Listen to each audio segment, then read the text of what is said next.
ನನ್ನ ಪತ್ರಕ್ಕೆ ಪ್ರಧಾನಿ ಮೋದಿ ಈವರೆಗೂ ಉತ್ತರಿಸಿಲ್ಲ ಅಂತ ಸಿಎಂ ಸಿದ್ದರಾಮಯ್ಯ ಹೇಳಿದ್ದಾರೆ.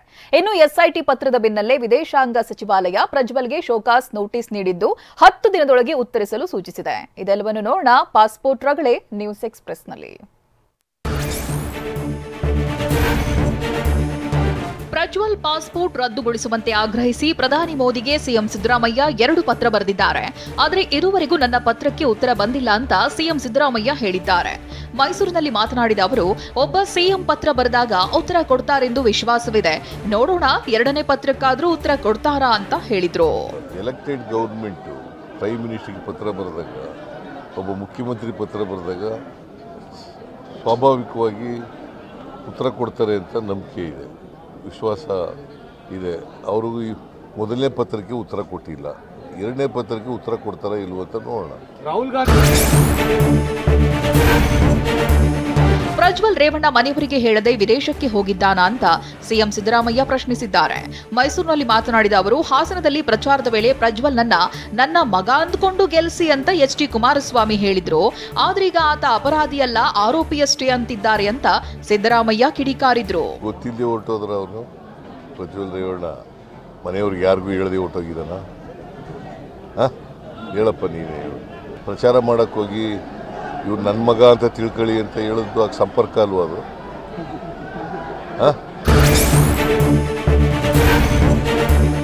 ಎಸ್ಐಟಿ ತನಿಖೆ ಹಳ್ಳ ಹಿಡಿಯುತ್ತಿದೆ ಅಂತ ಮಾಜಿ ಸಿಎಂ ಎಚ್.ಡಿ. ಕುಮಾರಸ್ವಾಮಿ ಆರೋಪ ಮಾಡಿದ್ರು. ಇದಕ್ಕೆ ತಿರುಗೇಟು ಕೊಟ್ಟ ಸಿಎಂ ಸಿದ್ದರಾಮಯ್ಯ, ಕುಮಾರಸ್ವಾಮಿ ಅಣ್ಣನ ಮಗನೇ ತಪ್ಪು ಮಾಡಿದ್ದಾನೆ, ಹೀಗಾಗಿ ಕುಮಾರಸ್ವಾಮಿ ಈ ನೆಲದ ಕಾನೂನಿಗೆ ಗೌರವ ಕೊಡಬೇಕು ಅಂತ ಹೇಳಿದ್ರು. ವಿಷಯ ಡೈವರ್ಟ್ ಮಾಡಲು ಎಚ್ಡಿಕೆ ಏನೇನೋ ಹೇಳ್ತಿದ್ದಾರೆ. ಡಿಕೆ ಶಿವಕುಮಾರ್ ಮೇಲೆ ಯಾರ್ಯಾರ ಮೇಲೆ ಹೇಳ್ತಾರೆ ಅಂತ ಸಿಎಂ ಹೇಳಿದ್ರು. ಯಾರು ರೇಪ್ ಮಾಡಿದರೆ ಅದು ಅಪರಾಧ, ದೊಡ್ಡ ಅಪರಾಧ ಅಲ್ವಾ? ಅದನ್ನು ಡೈಲ್ಯೂಟ್ ಮಾಡೋಕ್ಕೋಸ್ಕರ ಕುಮಾರಸ್ವಾಮಿ ಏನೇನೋ ಮಾತಾಡ್ತಾರೆ. ಡಿ.ಕೆ. ಶಿವಕುಮಾರ್ ಮೇಲೆ ಹೇಳೋದು, ಇನ್ನೊಬ್ಬರ ಮೇಲೆ ಹೇಳೋದು. ಅವ್ರ ಅಣ್ಣನ ಮಗ ತಪ್ಪು ಮಾಡಿದ್ದಾನೆ, ಆರೋಪ ಮಾಡಿದ್ದಾನೆ. ಅದು ನನ್ನ ಅಣ್ಣನ ಮಗ ಅಪರಾಧಿಯಲ್ಲ, ಆರೋಪಿ ಅಷ್ಟೇ ಅಂತ ಹೇಳೋದು. ನಾನು ಆರೋಪಿ ಅಂತಲೇ ಹೇಳ್ತೀನಿ. ಪ್ರಜ್ವಲ್ ರೇವಣ್ಣ ದೇಶಕ್ಕೆ ಬರಲು ಮಾಜಿ ಪ್ರಧಾನಿ ಎಚ್.ಡಿ. ದೇವೇಗೌಡರು ಪತ್ರ ಬರೆದಿದ್ದಾರೆ. ಆದರೆ ಈ ಬಗ್ಗೆ ಪ್ರತಿಕ್ರಿಯಿಸಲು ಡಿಸಿಎಂ ಡಿ.ಕೆ. ಶಿವಕುಮಾರ್ ನಿರಾಕರಿಸಿದ್ರು. ಐ ಆಮ್ ವೆರಿ ಸಾರಿ, ಅದು family matter, I don't want to comment ಅಂತ ಡಿಕೆಶಿ ಹೇಳಿದ್ದಾರೆ. I am sorry, it is a family matter, I don't want to interview. Prajwal Revanna ವಿರುದ್ಧ ಲೈಂಗಿಕ ದೌರ್ಜನ್ಯ ಆರೋಪ ಕೇಸ್ನಲ್ಲಿ 30ಕ್ಕೂ ಹೆಚ್ಚು ಸಂತ್ರಸ್ತೆಯರು ದೂರು ನೀಡಿದ್ದಾರೆ. ಸಂತ್ರಸ್ತೆಯರು ದೂರು ನೀಡಲು ಸಹಾಯವಾಣಿ ತೆರೆಯಲಾಗಿದೆ. ಎಸ್ಐಟಿ ಸಹಾಯವಾಣಿಗೆ 30ಕ್ಕೂ ಹೆಚ್ಚು ಕರೆಗಳು ಬಂದರೂ ಸಹ ಯಾರೂ ನೇರವಾಗಿ ಬಂದು ದೂರು ನೀಡಿಲ್ಲ. ಹೀಗಾಗಿ ಹೆಲ್ಪ್ ಲೈನ್ ಸಂಪರ್ಕಿಸಲು ಮತ್ತೊಮ್ಮೆ ಎಸ್ಐಟಿ ಮನವಿ ಮಾಡಿದೆ.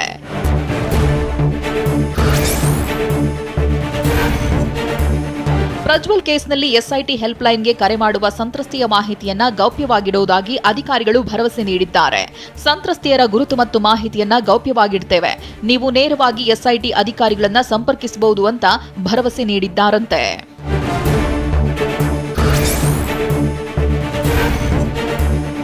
ಎಚ್.ಡಿ. ರೇವಣ್ಣ ವಿರುದ್ಧ ಮಹಿಳೆ ಕಿಡ್ನಾಪ್ ಕೇಸ್ಗೆ ಟ್ವಿಸ್ಟ್ ಸಿಕ್ಕಿದ್ದು, ಅಜಿತ್ ವಿಚಾರಣೆ ಮಾಡಿದ್ರೆ ಪ್ರಕರಣಕ್ಕೆ ಸ್ಫೋಟಕ ತಿರುವು ಸಿಗಲಿದೆ. ಸಂತ್ರಸ್ತೆಯ ವಿಡಿಯೋ ಮಾಡಿ ರಿಲೀಸ್ ಮಾಡಿದ್ದು ಅಜಿತ್ ಎನ್ನಲಾಗಿದೆ. ಸಂತ್ರಸ್ತೆ ವಿಡಿಯೋ ವೈರಲ್ ಮಾಡಿದ್ದರ ಬಗ್ಗೆ ತನಿಖೆ ಮುಂದುವರೆದಿದ್ದು, ವಿಚಾರಣೆಗೆ ಹಾಜರಾಗಲು ಅಜಿತ್ಗೆ ಎಸ್ಐಟಿ ನೋಟಿಸ್ ನೀಡಲಾಗಿದೆ. ಪ್ರಾಥಮಿಕ ತನಿಖೆ ವೇಳೆ ವಿಡಿಯೋ ಮಾಡಿರುವ ಬಗ್ಗೆ ಮಾಹಿತಿ ಲಭ್ಯವಾಗಿದ್ದು, ಐಪಿಸಿ ಸೆಕ್ಷನ್ 120B ಅಡಿಯಲ್ಲಿ ತನಿಖೆಗೆ ಎಸ್ಐಟಿ ಸಿದ್ಧತೆ ನಡೆಸಿದೆ.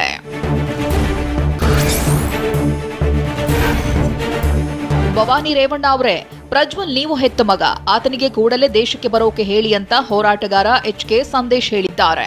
ಹಾಸನದಲ್ಲಿ ಸುದ್ದಿಗೋಷ್ಠಿ ನಡೆಸಿ ಮಾತನಾಡಿದ ಅವರು, ಸಂತ್ರಸ್ತ ಮಹಿಳೆಯ ನೋವು ನಿಮ್ಗೆ ಗೊತ್ತಿಲ್ವೇ? ಸಾಧ್ಯವಾದ್ರೆ ಸಹಕಾರ ಮಾಡಿ, ಇಲ್ಲವೇ ಸುಮ್ಮನೆ ಇರಿ ಅಂತ ಹೇಳಿದ್ರು. ಮೊದಲನೇ ದಿವಸ 22ನೇ ತಾರೀಕು ಹಂಚಿಕೆ ಆದ ದಿವಸ 23ನೇ ತಾರೀಕು ಅಡಿಷನಲ್ ಎಸ್ ಪಿ ಏನ್ ಮಾತಾಡಿದ್ರು ಅವರು ಅಂತಂದ್ರೆ, ಇದು ಸುಮೋಟೋ ತಗೊಳಕ್ಕಾಗಲ್ಲ, ಯಾರು ಕಂಪ್ಲೇಂಟ್ ಕೊಡ್ತಿಲ್ಲ, ಈ ತರ ಮಾತಾಡ್ತಿದ್ರೆ ಹೊರತು ತಡೆಯುವಂತ ಕೆಲಸ. ಸಂಸದ ಪ್ರಜ್ವಲ್ ರೇವಣ್ಣ ಬಂಧನಕ್ಕೆ ಒತ್ತಾಯಿಸಿ ಮೇ 30ರಂದು ಹಾಸನ ಚಲೋ ಹೋರಾಟ ನಡೆಸಲು ಕರ್ನಾಟಕ ರಾಜ್ಯ ಜನಪರ ಚಳವಳಿಗಳ ಒಕ್ಕೂಟ ನಿರ್ಧರಿಸಿದೆ. ಹೋರಾಟ ಹಿನ್ನೆಲೆಯಲ್ಲಿ ಹೋರಾಟದ ಪೋಸ್ಟರ್ ಬಿಡುಗಡೆ ಮಾಡಿದ ಸಂಘಟನೆಯ ಪ್ರಮುಖರು ಮಹಿಳೆಯರ ಘನತೆ ಉಳಿಸಿ ಹಾಸನದ ಗೌರವ ಕಾಪಾಡಲು ಬೃಹತ್ ಹೋರಾಟ ಹಮ್ಮಿಕೊಂಡಿದ್ದಾರೆ.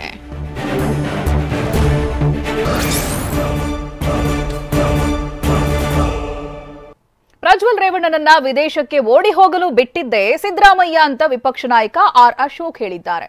ಇನ್ನು ಪಾಸ್ಪೋರ್ಟ್ ರದ್ದು ಮಾಡದಿರೋದು ಯಾರ ತಪ್ಪು ಅಂತ ಕಾಂಗ್ರೆಸ್ ನಾಯಕ ಎಸ್ಆರ್ ಪಾಟೀಲ್ ಹೇಳಿದ್ದಾರೆ. ಇದೆಲ್ಲವನ್ನು ನೋಡೋಣ ಪ್ರಜ್ವಲ್ ಕಿಚ್ಚು ನ್ಯೂಸ್ ಎಕ್ಸ್‌ಪ್ರೆಸ್‌ನಲ್ಲಿ.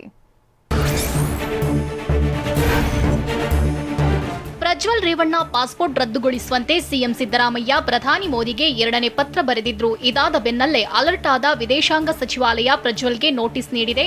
ಸಿಎಂ ಮತ್ತು ಎಸ್ಐಟಿ ಪತ್ರದ ಬೆನ್ನಲ್ಲೇ ಪಾಸ್ಪೋರ್ಟ್ ರದ್ದು ಮಾಡುವ ಪ್ರಕ್ರಿಯೆ ಶುರುವಾಗಿದ್ದು ನೋಟಿಸ್ ಮೂಲಕ ಉತ್ತರ ಕೇಳಿದೆ.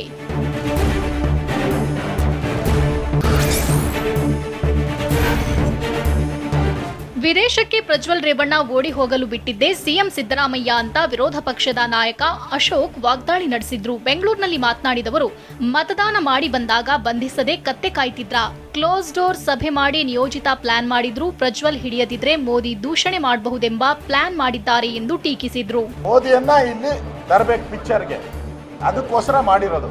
ಇವ್ರು ಯೋಗ್ಯತೆಗೆ ಕತ್ತೆ ಕಾಯ್ತಾ ಇದ್ರು. ಇವರು ಕತ್ತೆ ಕಾಯ್ತಾ ಇದ್ರು. ಅವ್ರು ಬಂದು ಓಟ್ ಹಾಕೋ ಕತ್ತೆ ಕಾಯ್ತಾ ಇದ್ರ, ಅವ್ರ ಪ್ರಚಾರಕ್ಕೆ ಹೋಗಿ ಕ್ಯಾನ್ವಾಸ್ ಮಾಡೋ ಕತ್ತೆ ಕಾಯ್ತಾ ಇದ್ರ, ಹಾಸನದಿಂದ ಏರ್ಪೋರ್ಟ್ಗೆ ಹೋಗೋವ್ರಿಗೂ ಕತ್ತೆ ಕಾಯ್ತಾ ಇದ್ರ. ಓಡೋಗಕ್ಕೆ ಬಿಟ್ಟಿರೋದೆ ನೇರವಾಗಿ ಸಿದ್ದರಾಮಯ್ಯನವರೇ, ನೇರ ಅಪಾದ. ವಿದೇಶಕ್ಕೆ ಹೋಗುವ ಮುನ್ನ ಪ್ರಜ್ವಲ್ ರೇವಣ್ಣ ನನ್ನ ಜೊತೆ ಮಾತಾಡಿದ್ರೆ ತನಿಖೆ ಮಾಡಲಿ ಅಂತ ವಿಪಕ್ಷ ನಾಯಕ ಆರ್ ಅಶೋಕ್ ಹೇಳಿದ್ದಾರೆ. ಬೆಂಗಳೂರಿನಲ್ಲಿ ಮಾತನಾಡಿದವರು, ನನ್ನ ಫೋನ್ ಮತ್ತು ಸಿದ್ದರಾಮಯ್ಯ ಫೋನ್ ಕೂಡ ತನಿಖೆ ಮಾಡಲಿ, ಆಗ ಯಾರು ಯಾರ ಜೊತೆ ಮಾತನಾಡಿದ್ರು ಎಂದು ಗೊತ್ತಾಗುತ್ತೆ.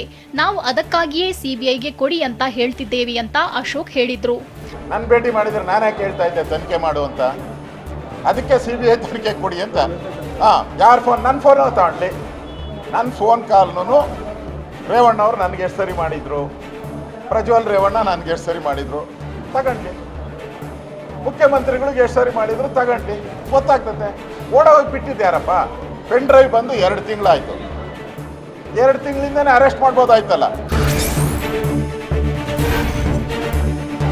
ಪ್ರಜ್ವಲ್ ವಾಪಸ್ ಆಗ್ಲಿ ಎಂದು ಎಚ್ಡಿಡಿ ಪತ್ರ ಬರೆದಿರೋದು ಅದು ಅವರ ಕುಟುಂಬದ ಆಂತರಿಕ ವಿಚಾರ ಅಂತ ಗೃಹ ಸಚಿವ ಪರಮೇಶ್ವರ್ ಹೇಳಿದ್ದಾರೆ. ಇನ್ನು ಪೆನ್ ಡ್ರೈವ್ ಕೇಸ್ ಆರೋಪಿ ಪ್ರಜ್ವಲ್ ವಾಪಸ್ ಆದ್ರೆ ಒಳ್ಳೇದು ಅಂತ ಹೇಳಿದ್ರು. ಅದು ಅವರ ಕುಟುಂಬದ ಒಳಗಡೆ ಆಂತರಿಕವಾಗಿರ್ತಕ್ಕಂಥ ವಿಚಾರ ಇರಬಹುದು. ಆದರೂ ಕೂಡ ಸಾರ್ವಜನಿಕ ದೃಷ್ಟಿಯಿಂದ ಅವರು ದೇವೇಗೌಡರವರ ಮಾತಿಗೆ ಅಥವಾ ಅವರ ಪತ್ರಕ್ಕೆ ಗೌರವ ಕೊಟ್ಟು ಬೇಗ ಬಂದರೆ ಒಳ್ಳೆಯದು. ಕಾನೂನು ಕ್ರಮ ಮುಂದುವರಿಯುತ್ತೆ. ಎಲ್ಲಾ ಪ್ರಕರಣದಲ್ಲೂ ಪದೇ ಪದೇ ಬಿಜೆಪಿ ಟ್ವೀಟ್ ಮಾಡ್ತಿದ್ದು, ಬಿಜೆಪಿ ಟ್ವೀಟ್ಗೆ ಉತ್ತರ ಕೊಡುವುದು ನನ್ನ ಕೆಲಸವಲ್ಲ ಅಂತ ಗೃಹ ಸಚಿವ ಡಾಕ್ಟರ್ ಜಿ ಪರಮೇಶ್ವರ್ ಹೇಳಿದ್ದಾರೆ. ಬೆಂಗಳೂರಿನಲ್ಲಿ ಮಾತನಾಡಿದವರು, ಪ್ರಜ್ವಲ್ ಕೇಸ್ ವಿಚಾರವಾಗಿ ಕೇಂದ್ರ ಸರ್ಕಾರದವರು ಪತ್ರ ಬರೆದಿಲ್ಲ ಅಂದ್ರು.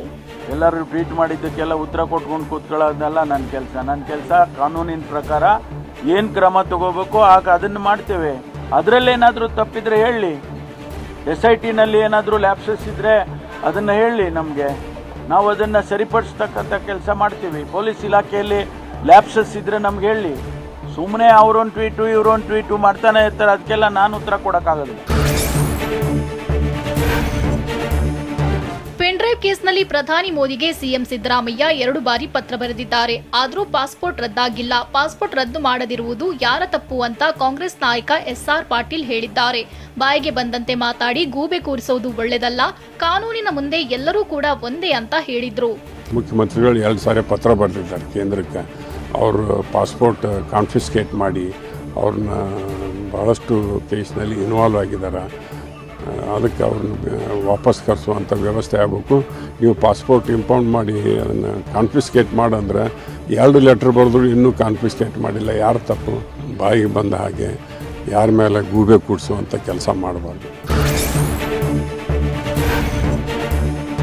ಜೆಡಿಎಸ್ನವರು ಪ್ರಜ್ವಲ್ ರೇವಣ್ಣನನ್ನ ಸಮರ್ಥಿಸಿಕೊಳ್ಳಲು ಮುಂದಾಗಿದ್ದಾರೆ ಅಂತ ಸಚಿವ ಚಲುವರಾಯಸ್ವಾಮಿ ಹೇಳಿದ್ದಾರೆ. ಮಂಡ್ಯದಲ್ಲಿ ಮಾತನಾಡಿದವರು, ಪ್ರಜ್ವಲ್ ಕರೆಸ್ತಾರೋ ಬಿಡ್ತಾರೋ ಅವರ ಕುಟುಂಬಕ್ಕೆ ಬಿಟ್ಟ ವಿಚಾರ, ಕುಮಾರಸ್ವಾಮಿ ಕುಟುಂಬಕ್ಕೆ ದೇವರು ಒಳ್ಳೇದ್ ಮಾಡ್ಲಿ ಅಂತ ಹೇಳಿದ್ರು. ಇದು ಮಾಡಿರೋದು ಸರಿ ಅಂತಲೋ ಡಿಪೆಂಡ್ ಮಾಡ್ಕೊಳ್ತಕ್ಕಂಥದ್ದಕ್ಕೂ ಜನತಾದಳದಲ್ಲಿ ಭಾಳಷ್ಟು ಜನ ಮುಂದಾಗಿರೋದ್ರಿಂದ ಸೊ ಇದ್ರ ಬಗ್ಗೆ ಮಾತನಾಡೋದು ನನಗೇನೋ ಅದು ನನಗೆ ಗೌರವ ಅಂತ ಅನ್ನಿಸ್ತಾ ಇಲ್ಲ. ಅದು ಅವ್ರಿಗೆ ಬಿಟ್ಟು ವಿಚಾರ. ಅವ್ರು ಕರೆಸ್ತಾರೋ ಬಿಡ್ತಾರೋ ಇಲ್ಲಿವರೆಗೆ ಆ ವಿಚಾರ ಮಾತಾಡಿಲ್ಲ. ಈಗಲೂ ಅವರು ಅದನ್ನ ಬಗ್ಗೆ ಭಾಳಷ್ಟು ಡಿಪೆಂಡ್ ಮಾಡ್ಕೊತಾ ಇದ್ದಾರೆ. ಅವರಿಗೆ ದೇವರು ಒಳ್ಳೇದು ಮಾಡಲಿ, ಕುಮಾರಸ್ವಾಮಿ ಅವರಿಗೆ. ಸೊ ಅವ್ರ ಕುಟುಂಬಕ್ಕೆ ಒಳ್ಳೆಯದಾಗಲಿ. ಅಶ್ಲೀಲ ವಿಡಿಯೋ ಮಾಡಿದವರ ತಪ್ಪಲ್ಲ, ಮಹಿಳೆಯರ ಕುಟುಂಬ ಬೀದಿಗೆ ತಂದವನ ತಪ್ಪಲ್ಲ. ಆದರೆ ಬೀದಿಯಲ್ಲಿ ಸಿಕ್ಕ ಪೆನ್ ಡ್ರೈವ್ ಹಂಚಿದವರದ್ದು ತಪ್ಪೆಂದು ಜೆಡಿಎಸ್ ಮತ್ತು ಬಿಜೆಪಿಯವರು ಹೇಳಲು ಹೊರಟಿದ್ದಾರೆ ಅಂತ ಸಚಿವ ಚಲುವರಾಯಸ್ವಾಮಿ ಹೇಳಿದ್ದಾರೆ. ಇಷ್ಟೊತ್ತಿಗೆ ಪಾಸ್ಪೋರ್ಟ್ ರದ್ದು ಮಾಡಿ ತನಿಖೆ ಸಂಸ್ಥೆಗೆ ಸೂಚಿಸಿ ಕರೆತರುವ ಪ್ರಯತ್ನ ಕೇಂದ್ರ ಮಾಡಬೇಕಿತ್ತು. ಬೆಕ್ಕು ಕಣ್ಮುಚ್ಚಿ ಹಾಲು ಕುಡಿದ್ರೆ ಗೊತ್ತಾಗಲ್ಲ ಅನ್ಕೊಂಡಿದ್ದಾರೆ ಎಂದು ಕಿಡಿಕಾರಿದ್ರು. ಇದನ್ನ ಅವರು ಅಪ್ರಿಷಿಯೇಟ್ ಮಾಡೋದು, ಇದನ್ನ ಬೆಂಬಲಿಸ್ತಕ್ಕಂಥದ್ದು ಜನಕ್ಕೂ ಒಳ್ಳೇದು ಮಾಡಲಿ. ಮಾಡ್ದೋನ್ ತಪ್ಪಲ್ಲ, ಆ ಕುಟುಂಬನ ಬೀದಿಗೆ ತಂದೋನ್ ತಪ್ಪಲ್ಲ, ವಿಡಿಯೋ ಮಾಡ್ದೋನ್ ತಪ್ಪಲ್ಲ, ಅಲ್ಲಿಂದ ಯಾರಿಗೆ ಟ್ರಾನ್ಸ್ಫರ್ ಆಯಿತು ಅದು ಯಾರ್ದು ತಪ್ಪಲ್ಲ. ಎಲ್ಲ ದಾರಿಲಿ ಸಿಕ್ಕದನ್ನ ಯಾರು ಹಂಚಿದ್ರು ಅಂತ ಅದನ್ನೂ ಮಾಡಲಿಕ್ಕೆ ಕ್ರಮನ ಬೇಡ ಅಂತ ಹೇಳಲ್ಲ ನಾವು. ಆದರೆ ಇದನ್ನೆಲ್ಲ ಬಿಟ್ಬಿಟ್ಟು ನೇರವಾಗಿ ಅಲ್ಲೋಗಿ ಮಾತಾಡ್ತಾರಲ್ಲ, ಇದನ್ನೆಲ್ಲ ನಾವು ನೋಡಲಿಕ್ಕೂ ನಮಗೂ ಒಂದು ಸ್ವಲ್ಪ ನೋವಾಗುತ್ತೆ. ಇಷ್ಟೊತ್ತಿಗೆ ಅವರು ಪಾಸ್ಪೋರ್ಟ್ ರದ್ದು ಮಾಡಬೇಕಾಗಿದೆ. ಫಾರ್ಮ್ ಹೌಸ್ನಲ್ಲಿ ನಡೆದ ರೇವ್ ಪಾರ್ಟಿಯಲ್ಲಿ ನಟಿ ಹೇಮಾ ಡ್ರಗ್ಸ್ ಸೇವಿಸಿರುವುದು ದೃಢ. ಇನ್ನು ಪಾರ್ಟಿ ಬಗ್ಗೆ ಗೊತ್ತಿದ್ರೂ ಕ್ರಮ ಕೈಗೊಳ್ಳದ 3 ಪೊಲೀಸ್ ಸಿಬ್ಬಂದಿಯನ್ನ ಸಸ್ಪೆಂಡ್ ಮಾಡಲಾಗಿದೆ. ಇದೆಲ್ಲವನ್ನು ನೋಡೋಣ ನಶೆ ನಟಿ ನ್ಯೂಸ್ ಎಕ್ಸ್‌ಪ್ರೆಸ್ನಲ್ಲಿ. ರೇವ್ ಪಾರ್ಟಿಯಲ್ಲಿ ಇಬ್ಬರು ತೆಲುಗು ನಟಿಯರು ಭಾಗಿಯಾಗಿದ್ದು ದೃಢವಾಗಿತ್ತು. ಇದರ ಬೆನ್ನಲ್ಲೇ ನಟಿ ಹೇಮಾ ಯಾವ ಡ್ರಗ್ಸ್ ಸೇವಿಸಿದ್ರು ಅನ್ನೋದು ಬಯಲಾಗಿದೆ. ರೇವ್ ಪಾರ್ಟಿಯಲ್ಲಿದ್ದ ನಟಿ ತೆಗೆದುಕೊಂಡಿದ್ದು MDMA ಎಂಬ ಡ್ರಗ್ಸ್ ಅನ್ನೋದು ತನಿಖೆ ವೇಳೆ ಬಯಲಾಗಿದೆ. ಪಾರ್ಟಿಯಲ್ಲಿ ಮಾತ್ರೆ ರೂಪದಲ್ಲಿರುವ ಡ್ರಗ್ಸ್ ನೀಡಲಾಗಿದ್ದಂತೆ ಹೇಮಾ ಸಹ MDMA ಮಾತ್ರೆ ತೆಗೆದುಕೊಂಡಿರುವುದು ಪತ್ತೆಯಾಗಿದೆ.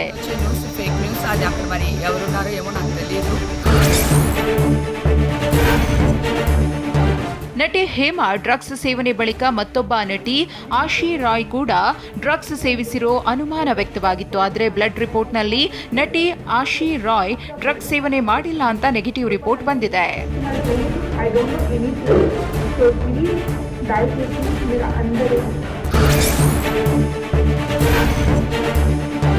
ರೇವ್ ಪಾರ್ಟಿ ಕೇಸ್ನಲ್ಲಿ ಪೆಡ್ಲರ್ ಸೇರಿ 5 ಆರೋಪಿಗಳನ್ನು ಪೊಲೀಸರು ಬಂಧಿಸಿ ಜೈಲಿಗಟ್ಟಿದ್ದಾರೆ.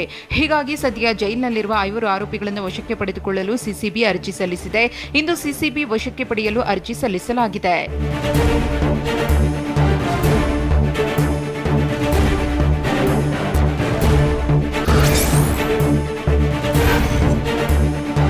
ರೇವ್ ಪಾರ್ಟಿ ಕೇಸ್ನಲ್ಲಿ 3 ಪೊಲೀಸರ ತಲೆದಂಡವಾಗಿದೆ. ಹೆಬ್ಬಗೋಡಿ ಸ್ಟೇಷನ್ ಠಾಣೆ SP Girish, ASI Narayanaswamy, beat constable ದೇವರಾಜುರನ್ನ ಅಮಾನತು ಮಾಡಲಾಗಿದೆ. ಬೆಂಗಳೂರು ಗ್ರಾಮಾಂತರ ಎಸ್ಪಿ ಮಲ್ಲಿಕಾರ್ಜುನ ಬಾಲದಂಡಿ ಅಮಾನತು ಮಾಡಿ ಆದೇಶಿಸಿದ್ದಾರೆ.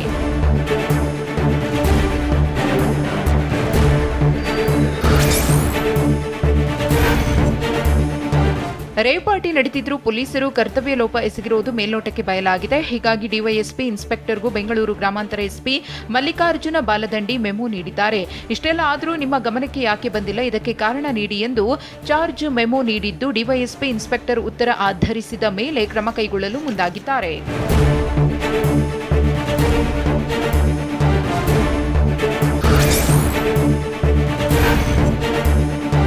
ಉಡ್ತಾ ಬೆಂಗಳೂರು ಆಗ್ತಿದೆ ಅನ್ನೋ ಬಿಜೆಪಿ ಆರೋಪಕ್ಕೆ ಗೃಹ ಸಚಿವ ಡಾಕ್ಟರ್ ಜಿ ಪರಮೇಶ್ವರ್ ತಿರುಗೇಟು ಕೊಟ್ಟಿದ್ದಾರೆ.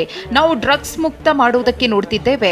MDMA ಸಿಂಥೆಟಿಕ್ ಡ್ರಗ್ಸ್ ಸೀಸ್ ಮಾಡಿದ್ದೇವೆ. ಫಾರಿನ್ ಸ್ಟೂಡೆಂಟ್ ಡ್ರಗ್ಸ್ ದಂಧೆಯಲ್ಲಿದ್ರು, ಅವರನ್ನ ಗಡಿಪಾರು ಮಾಡುವ ಕೆಲಸ ಮಾಡ್ತಿದ್ದೇವೆ ಅಂತ ಹೇಳಿದ್ರು. ಅನೇಕ ಜನ ಫಾರಿನ್ ಸ್ಟೂಡೆಂಟ್ಸು ಇಲ್ಲಿ